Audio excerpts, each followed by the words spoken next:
Well, here we are again, Hyundai of Everett. The thing that I asked you to fix, that I took my car in, that I paid you $600 to look at, and instead you gave me a oil change. Keys going in the ignition.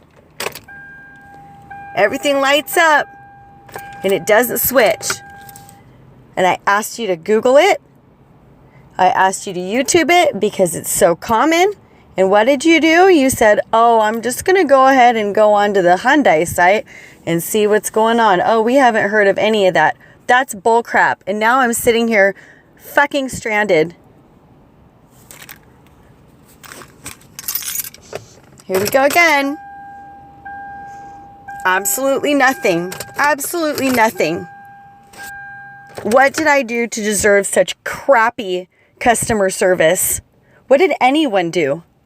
There should be a recall. Thank goodness that I'm not in a situation where someone's trying to break into my car right now with me in it, because I would be completely stuck.